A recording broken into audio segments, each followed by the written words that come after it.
Desde a minha infância, minha avó me contava histórias sobre a casa onde morava.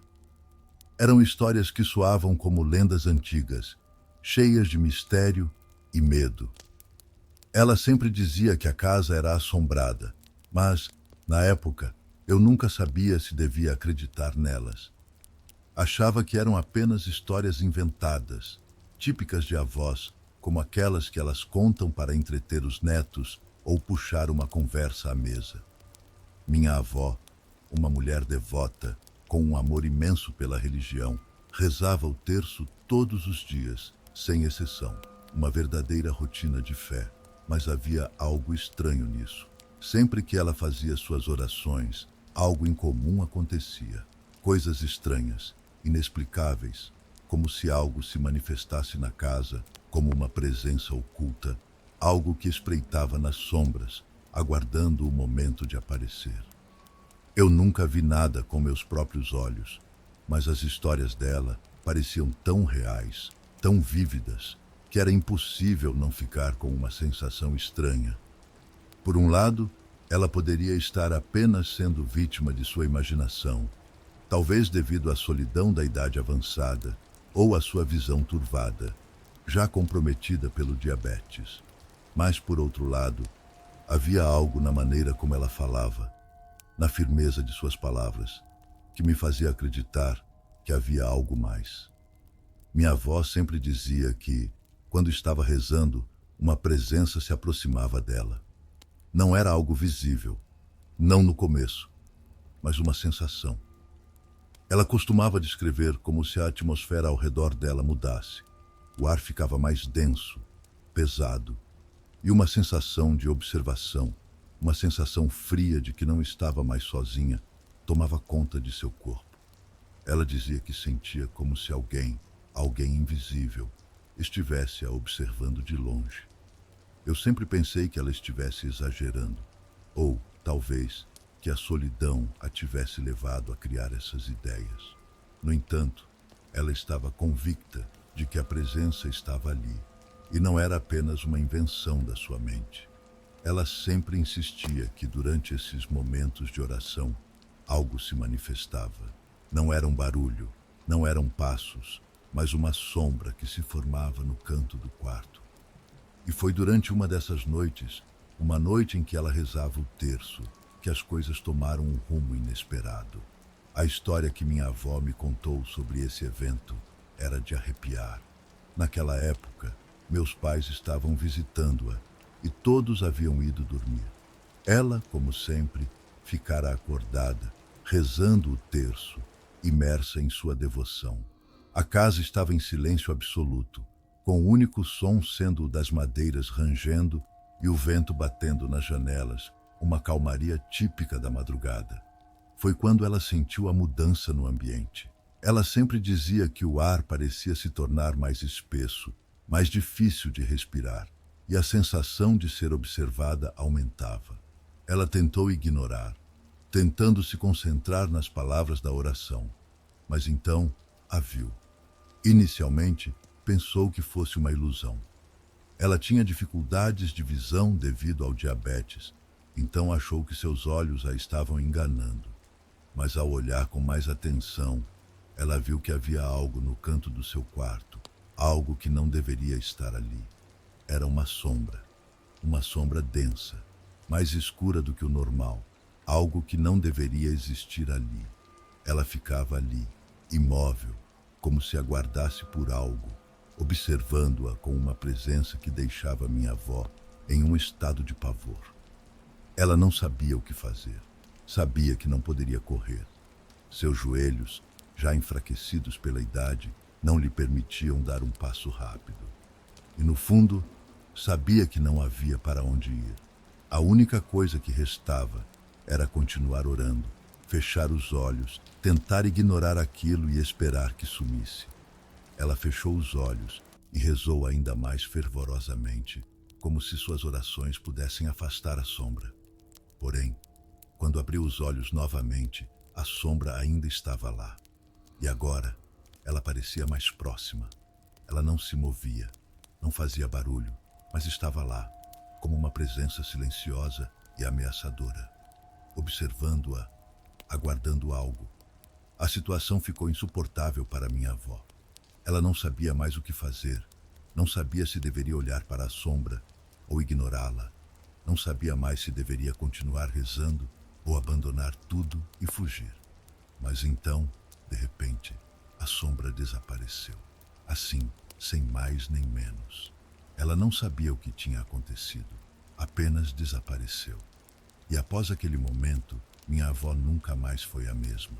Os dias passaram, mas as coisas nunca mais foram as mesmas. Quando ela rezava, a sensação de estar sendo observada voltava, como uma sombra que a seguia, que nunca a deixava sozinha. Não era algo que acontecia todas as noites, mas sempre que estava sozinha. Sempre que não havia ninguém por perto, sempre que estava em silêncio, ela sentia essa presença, aquela sensação de que algo estava ao seu lado, na escuridão. E como ela me contou, nunca mais foi capaz de se livrar dessa sensação, mesmo que a sombra em si não fosse vista novamente. Ela começou a fazer suas orações durante o dia, ou quando havia outras pessoas na casa, como uma maneira de se sentir mais segura. Não sabia por quê, mas sentia que, ao fazer isso, algo a protegiam. Talvez fosse a presença de outros, ou talvez fosse uma força superior que a guiava. Mas apesar disso, ela nunca mais viu a sombra de maneira tão clara como naquela noite. A sensação, porém, nunca desapareceu. Aquela presença estava sempre ali, no canto do quarto, observando em silêncio, esperando. As coisas começaram a ficar ainda mais estranhas depois disso. Minha avó sempre dizia que sua casa era assombrada, mas com o tempo, ela teve que aceitar que havia algo real acontecendo. O som de pratos quebrando, objetos fora de lugar, portas que batiam sozinhas. O que antes parecia ser apenas um simples infortúnio, agora era um constante lembrete de que algo ou alguém estava presente ali. E conforme os meses passavam, os fenômenos se tornaram mais frequentes e mais perturbadores. Certo dia, minha avó me contou que algo a fez perceber uma conexão entre as suas orações e a presença estranha na casa. Ela acreditava que quando rezava o rosário, estava de alguma forma atraindo aquela sombra para perto dela. Algo no ato de sua devoção parecia ser a chave para despertar aquilo que estava esperando, para trazer à tona aquilo que deveria ficar escondido nas sombras. Foi uma decisão difícil, muito difícil. Minha avó ficou em um conflito profundo. A fé que ela tanto prezava, a sua religiosidade, agora estava em conflito com o medo da presença, a sombra que a observava. Ela me contou, com lágrimas nos olhos, que teve que tomar uma decisão, continuar a rezar e continuar a atrair aquela presença, ou parar para sempre. No final, ela optou por parar. Decidiu deixar de rezar o terço, deixando para trás um costume que ela carregava há décadas. Isso a deixou devastada, como se tivesse perdido uma parte de si mesma. Mas ela não podia mais viver com o medo constante de que a sombra voltasse. Ela disse que, embora a fé fosse uma parte fundamental de quem ela era, a paz que ela perdeu não podia ser ignorada. Então, ela sacrificou a sua devoção, abrindo mão daquilo que mais amava para buscar um pouco de tranquilidade. Admirei muito a força dela para tomar essa decisão. Não é fácil deixar para trás aquilo que sempre fez parte da sua vida, especialmente quando se trata de algo tão profundo quanto a fé. Mas, ao mesmo tempo, senti uma tristeza imensa por ela, porque sabia o preço que ela pagou.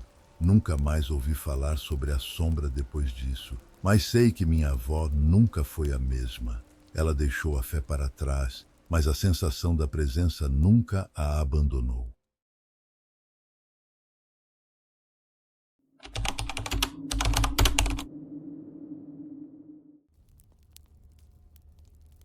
Eu tinha cerca de 21 anos quando tudo isso começou a acontecer. Até então, nossa vida familiar era tranquila, comum. Minha mãe, uma mulher já avançada em anos, Sempre foi uma pessoa enérgica e prática.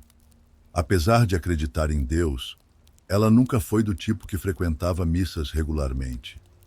Contudo, tudo mudou de forma abrupta, quase inexplicável. Uma sequência de sonhos estranhos transformou sua rotina e, aos poucos, a nossa também. Tudo começou em uma manhã como outra qualquer. Eu estava na cozinha preparando o café da manhã quando ela entrou, com os olhos fundos e um olhar distante. Perguntei se algo havia acontecido, mas ela apenas respondeu: "Tive um sonho. Deus falou comigo." Essas palavras foram ditas com uma convicção que me arrepiou. Ela contou que no sonho, Deus a instruíra a ir à igreja. Achei curioso, mas não dei muita importância. Pensei que fosse algo passageiro, talvez fruto de algum programa religioso que ela assistira na televisão. Naquela mesma noite, às 3 da manhã, fui ao banheiro e, para minha surpresa, encontrei minha mãe se vestindo. "Mãe, o que você está fazendo?" perguntei, confusa e ainda sonolenta. Ela me encarou com um olhar sério, quase severo, e respondeu: "Sonhei novamente. Deus pediu que eu fosse à igreja agora. Preciso obedecer." Sem saber como reagir, apenas balancei a cabeça e voltei para a cama. O episódio se repetiu, não apenas uma ou duas vezes, mas inúmeras. Minha mãe começou a sair de casa durante a madrugada ou nas primeiras horas da manhã para participar das missas. A igreja, aparentemente, oferecia celebrações à meia-noite e às 6 da manhã, e ela estava presente em ambas, como se sua vida dependesse disso. No início, encarei essa rotina como uma fase, algo que logo passaria. Contudo, semanas se passaram e a determinação da minha mãe apenas aumentava.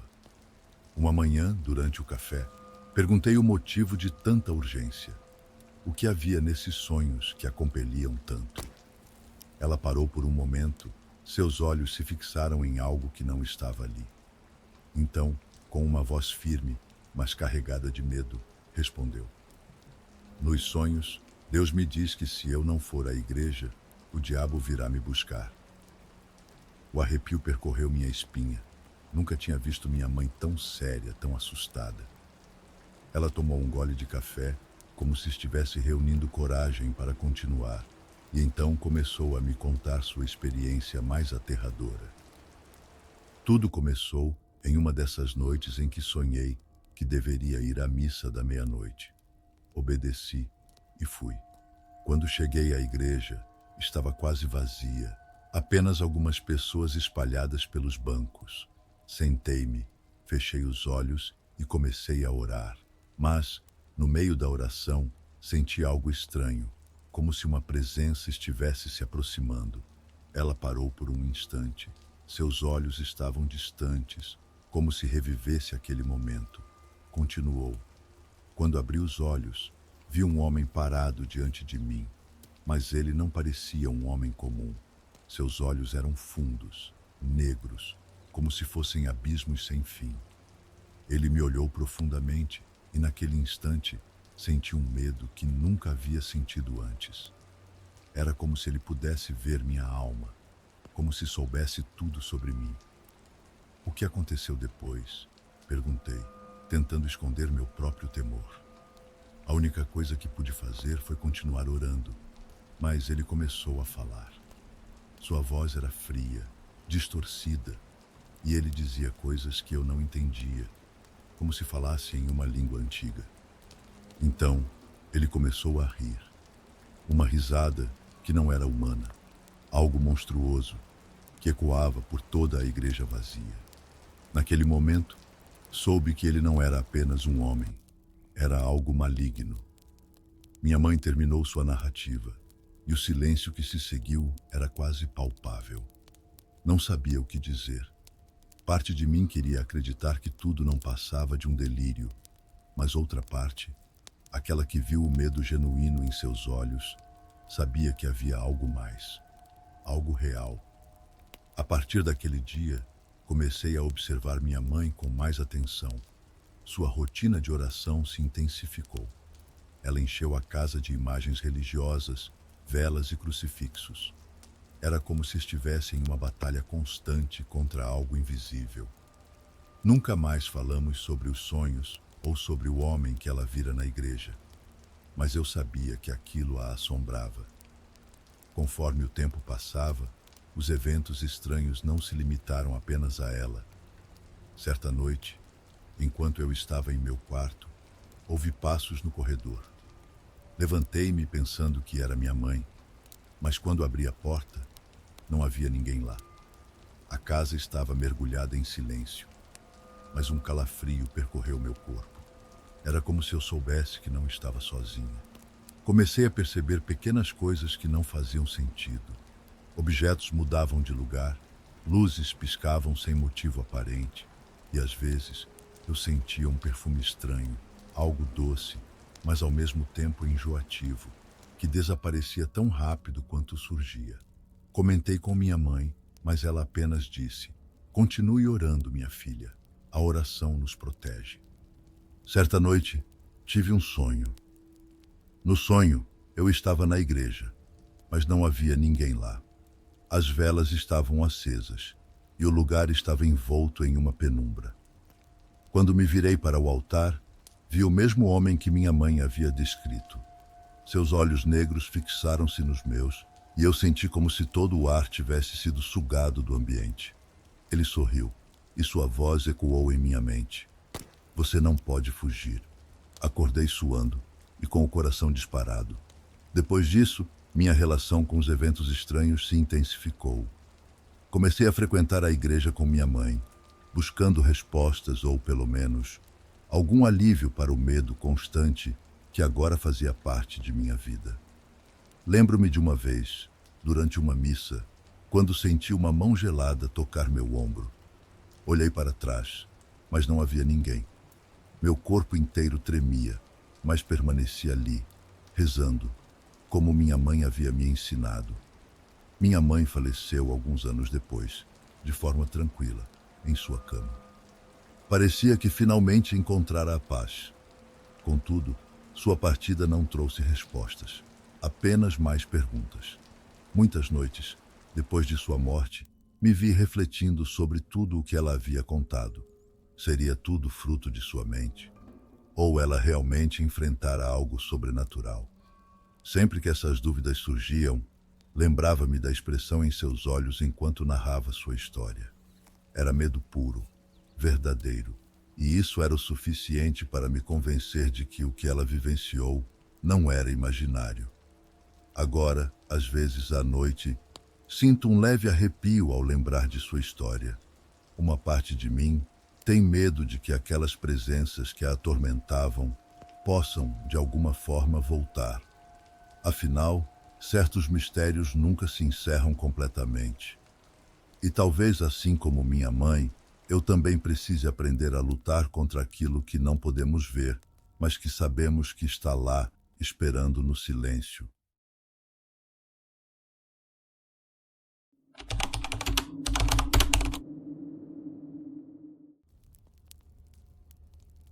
A aldeia onde cresci abrigava no máximo cerca de 60 pessoas. Era um lugar tão pequeno que todos se conheciam. Havia apenas 13 crianças na vila, e nós sempre brincávamos juntos. Apesar da camaradagem, a falta de entretenimento tornava a vida monótona, o que nos levava a explorar as áreas ao redor. Nos anos 90, a zona rural de Ohio era marcada por uma atmosfera peculiar. A nossa vila era antiga, repleta de memórias dos anos 1800, segundo os poucos registros históricos que encontrei. Havia uma única igreja no centro, uma escola velha ao lado, e pastos cercados por bosques densos que delineavam 3 dos 4 lados da cidade. Meu pai, que também cresceu na região, frequentemente contava lendas e histórias locais que fascinavam e assombravam nossa imaginação. Uma dessas histórias dizia respeito a um pequeno forte que havia passado por mãos francesas, britânicas e, finalmente, coloniais americanas. Embora ninguém soubesse exatamente onde o forte estava localizado, Ele era mencionado em documentos antigos como um ponto importante para o comércio entre colonos e tribos nativas. Contudo, o forte também foi palco de conflitos sangrentos, culminando em um incêndio devastador e no massacre de muitas pessoas. Segundo meu pai, a terra carregava uma energia ruim, talvez impregnada pelas tragédias que ali ocorreram. Sempre que brincávamos na floresta, nossos pais nos alertavam: se a floresta ficar quieta, saiam imediatamente.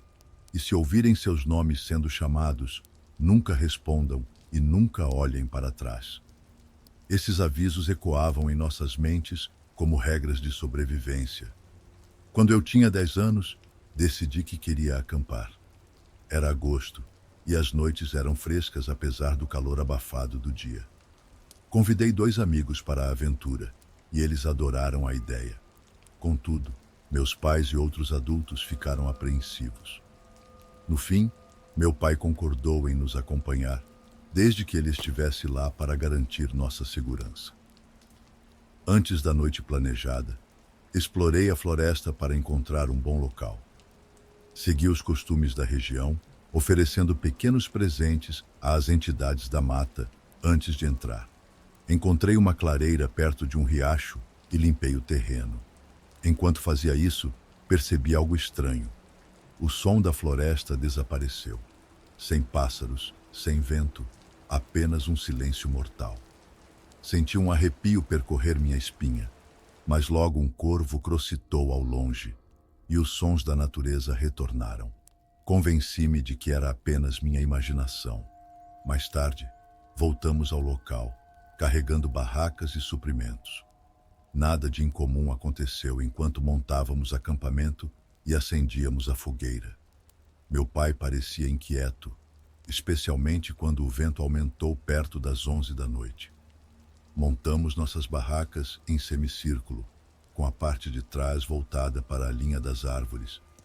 Meu pai ficou de vigília com seu facão. Enquanto a noite se aprofundava, o silêncio voltou. Nem mesmo o riacho fazia barulho.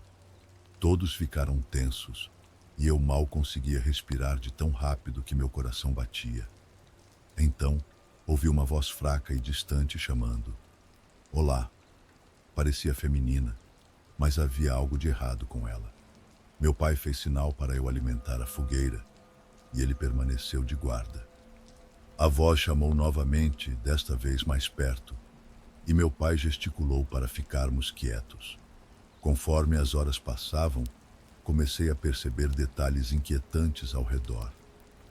As sombras projetadas pelo fogo pareciam dançar de maneira errática, como se algo invisível as manipulasse. Um dos meus amigos, que inicialmente estava confiante, começou a murmurar sobre ter visto algo se movendo entre as árvores. Nós tentávamos racionalizar, dizendo que poderia ser um animal, mas no fundo sabíamos que não era tão simples. Em determinado momento, meu pai decidiu reforçar a fogueira com mais lenha. Enquanto ele fazia isso, todos ouvimos passos vindos da direção da floresta. Eram leves, mas ritmados, como se alguém ou algo estivesse se aproximando deliberadamente. Não vimos nada, mas a tensão era palpável. Meu pai nos mandou entrar nas barracas e permanecer em silêncio absoluto. Dentro da barraca, o tempo parecia se arrastar. Eu podia ouvir minha própria respiração e o coração batendo como um tambor. Então, a voz voltou. Desta vez, ela chamou o meu nome. Era doce, quase convincente, mas carregava uma tonalidade que fazia meus pelos se arrepiarem. Um dos meus amigos sussurrou que também ouviu seu nome sendo chamado, o que nos deixou ainda mais apavorados. A noite continuou assim, com silêncio intermitente e sons inexplicáveis. Quando finalmente o sol começou a surgir no horizonte, a tensão pareceu diminuir. Meu pai nos chamou para desmontar o acampamento rapidamente. Ele estava visivelmente abalado, algo que eu nunca tinha visto antes. No caminho de volta para casa, ele quebrou o silêncio para nos instruir a nunca mais falar sobre o que aconteceu. Isso não aconteceu. e nós nunca voltaremos lá. Ele disse com uma firmeza que nos deixou sem escolha, a não ser concordar. Mais tarde, ao conversar com minha tia sobre o ocorrido, ela confirmou que a floresta tinha uma reputação sombria. Segundo ela, outros moradores da vila também tinham histórias de encontros estranhos, mas poucos tinham coragem de falar sobre isso. Ela apenas reiterou que meu pai nunca deveria ter permitido que acampássemos ali. Mesmo depois de anos, as memórias daquela noite continuam vívidas em minha mente. Hoje, morando longe da vila, ainda me deparo com histórias semelhantes vindas de outras regiões. Parece que certas terras carregam segredos sombrios, e quanto menos tentarmos desvendá-los, melhor. Ao longo dos anos, ouvi relatos que evocavam a mesma sensação de terror. Algumas histórias falavam de figuras encapuzadas que desapareciam nas sombras. Outras mencionavam cânticos estranhos vindos do coração da floresta. Esses relatos sempre me faziam relembrar a noite em que acampamos. Fiquei obcecado em tentar entender o que aconteceu, mas toda vez que compartilhava minhas suspeitas com alguém da vila, recebia olhares de reprovação e o mesmo conselho: deixe isso para lá. Na busca por respostas, comecei a pesquisar sobre as tradições e crenças dos povos nativos que habitaram a região antes da chegada dos colonos. Descobri que muitas dessas tribos acreditavam em espíritos guardiões das florestas que protegiam a terra de intrusos. Segundo as lendas, quando esses espíritos eram perturbados, sua presença se manifestava através de fenômenos incomuns, como o silêncio repentino da natureza ou vozes chamando os nomes das pessoas. Essas histórias traziam uma certa lógica ao que vivenciei, mas também levantavam mais perguntas. Será que realmente perturbamos algo naquela noite? Ou será que a energia sombria da Terra, acumulada ao longo dos séculos de tragédias, se manifestou de alguma forma? Por mais que tentasse encontrar respostas, sentia que nunca entenderia completamente o que aconteceu. Anos depois, voltei à vila para visitar meus pais. Estava mais velho, mais cético, mas ainda carregava comigo a sombra daquela experiência. Durante minha visita, decidi caminhar pelos arredores da floresta. Não planejava entrar, mas queria ver como ela estava após tantos anos. Ao chegar à borda das árvores, senti um frio subir pela espinha, embora fosse pleno verão. Era como se a floresta estivesse me observando, aguardando minha próxima ação. De repente, ouvi um som ao longe. Não era a voz que ouvira na infância, mas um sussurro baixo e incompreensível. Meu coração acelerou e eu me vi congelado no lugar. Foi então que percebi uma figura encapuzada entre as árvores, imóvel, como uma sombra entrelaçada com o ambiente. Antes que pudesse reagir, a figura desapareceu e os sons da floresta retornaram. Voltei correndo para a casa dos meus pais, decidido a nunca mais me aproximar daquele lugar. Até hoje, evito florestas densas. A memória daquela noite e dos eventos subsequentes permanece fresca, como se tudo tivesse acontecido ontem. Meu pai já não está mais entre nós, e com sua partida, perdi uma das únicas pessoas que entenderia o que vivi. Contudo, mesmo na ausência dele, sinto que há algo invisível que nos conecta àquela terra. É como se a floresta guardasse um pedaço de nossa história, esperando o momento certo para nos lembrar de sua presença.